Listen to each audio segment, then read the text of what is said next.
buksan na natin yung in-order ko sa TikTok. Ayan guys. So, tingnan natin kung in good condition nga ito. Siyempre, ayoko nang mabudol dahil nung pandemic, guys, alam nyo, order din kami ng cellphone sa Lazada. Ang dumating ay, may box naman actually ng cellphone. Ang laman nga lang, basahan. Basahang-basa pa, parang ang baho pa. Hindi man lang tinira kahit charger. Kaya nabudol kami nun.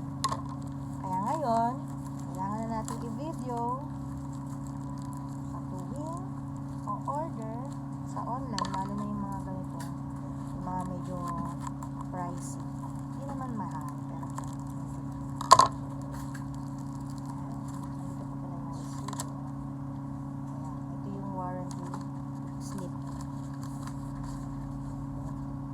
TikTok Infinix. Ito. Okay, ayun. Madali na tayo kasi nandiyan na naman sa arrow. Okay. Ayan. Huwag kang maingay talaga. Okay na ako dito. Ayan na po. Buksan na natin kasi kailangan to, ano yan? Surprise! Diba? Ayan o! Wow! Parang gusto ko din. Magugustuhan to. Mura lang po. Order na kayo sa TikTok. Aba, sponsored. 3-3. Kahit hindi ako sponsor, hindi ako ano ha. 3-3. Pero mura na. Pinamura pa. 3-3 lang. Tama na to yung mga pang gaming lang. Ang anak ko kasi may manood ng YouTube. Eh, hindi makapanood yung nanay ko ng balita. Hindi na namin alam kung ano nangyayari sa daigdig. Kaya, kailangan na niya magkaroon ulit ng bagong cellphone. Nakakailan na siyang cellphone. Ano ba ito? Cellphone ba talaga to? O basahan na naman ang laman? Okay, kinakabahan dito. Paano ba ito? Please help me. Hindi ako kinakater kasi baka makating din yung wire ng charger, ano? Ayan, may kulang. Safe na. Hindi basahan. Hindi basahan. Guys, legit sa TikTok. O, tinan mo, talagang cellphone to.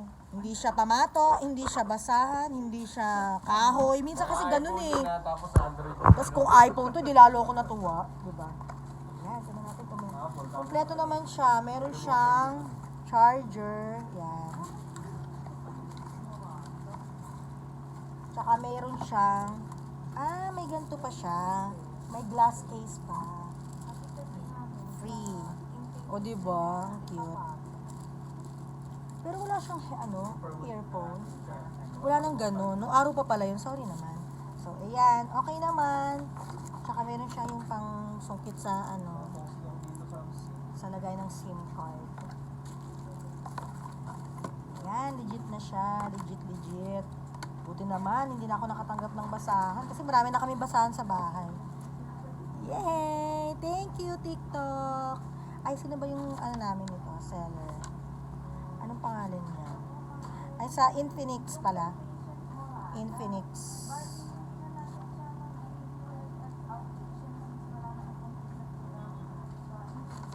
Okay, thank you, TikTok.